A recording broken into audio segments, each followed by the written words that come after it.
அன்பு நண்பர்களே, அனைவருக்கும் அன்னை சமையல் அம்மாவின் அன்பான வணக்கங்கள். இன்றைக்கி அன்னை சமையலில் பார்க்க போகிறது மசாலா இட்லி. இதை பிரேக்ஃபாஸ்ட்டாகவும் எடுத்துக்கலாம், நீங்கள் ஈவினிங் ஸ்நாக்ஸாகவும் எடுத்துக்கலாம். வாங்க மசாலா இட்லி எப்படி செய்கிறதுன்னு பார்க்கலாம். இப்போ 7 இட்லி இது மாதிரி மீடியம் பீசஸாக கட் பண்ணி வச்சுருக்கேங்க. இப்போ இதை நம்ம ஷாலோ ஃப்ரை பண்ணிக்க போகிறோம். நீங்கள் விருப்பப்பட்டீங்கன்னா டீப் ஃப்ரை கூட பண்ணிக்கலாம்.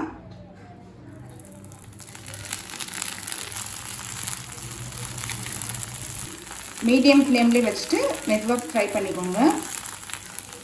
இப்போ இட்லியோட கலர் மாறினோடனே திருப்பிக்கலாங்க.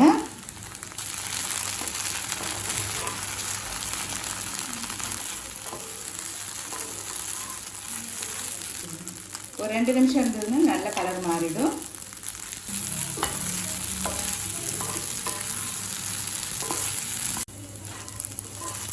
இப்போ இட்லி கலர் பாருங்கள், நல்லாவே மாறிடுச்சுங்க.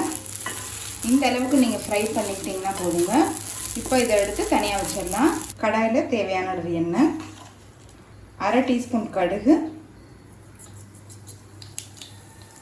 1/2 டீஸ்பூன் சோம்பு, கொஞ்சம் கருவேப்பிலை,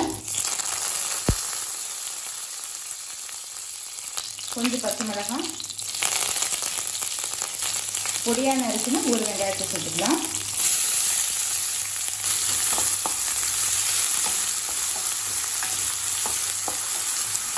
நம்ம சோம்பு போட்டு தாளிச்சிங்கன்னா நல்லா வாசனையாக இருக்கும், அதுக்காக தான் சேர்க்குறோம். 1/2 டீஸ்பூன் இஞ்சி பூண்டு விழுது,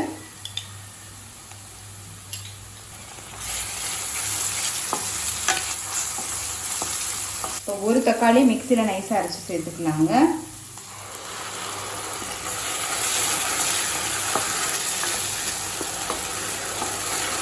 இப்போ கொஞ்சமாக கேப்சிகம் சேர்த்துக்கலாம். கேப்சிகம் நீங்கள் விருப்பப்பட்டீங்கன்னா சேர்த்துக்கலாங்க. இப்போ தக்காளி குடமிளகாய் சேர்த்துட்டு நல்லா வதக்கியாச்சு. கொஞ்சம் மஞ்சத்தூள்,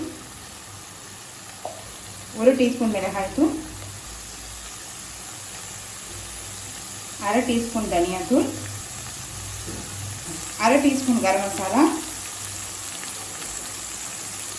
தேவையான அளவு உப்பு. இட்லியில் ஏற்கனவே உப்பு இருக்குங்க, அதனால் இப்போ நம்ம சேர்க்குறது இந்த வெங்காயம் தக்காளிக்காக தான்.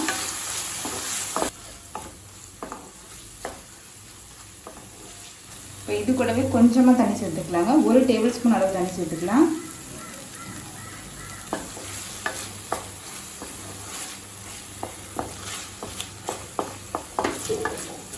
இப்போ மிளகாத்தூள் சேர்த்துட்டு நல்லா வதக்கியாச்சுங்க.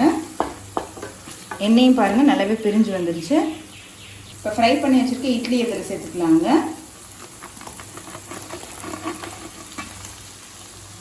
கொஞ்சம் மிளகுத்தூள், அது நல்லா மிக்ஸ் பண்ணிக்கலாம்.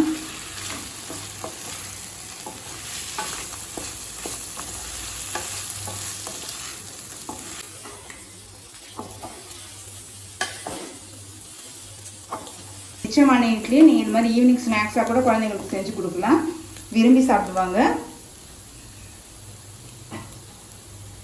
கொஞ்சம் கொத்தமல்லி. இப்போ மசாலா இட்லி ரெடி ஆகிடுச்சு, நம்ம சர்வ் பண்ணிடலாம். இப்போ சுவையான மசாலா இட்லி ரெடி ஆகிடுச்சு. ரெசிபியை ட்ரை பண்ணி பாருங்கள், கண்டிப்பாக உங்களுக்கு பிடிக்கும். ரெசிபி பிடிச்சிருந்ததுன்னா வீடியோவை லைக் பண்ணுங்கள், கமெண்ட் பண்ணுங்கள், ஷேர் பண்ணுங்கள். இது வரைக்கும் அன்னை சமையல் சேனலை சப்ஸ்கிரைப் பண்ணாதவங்க சப்ஸ்கிரைப் பண்ணுங்கள். தேங்க்யூ.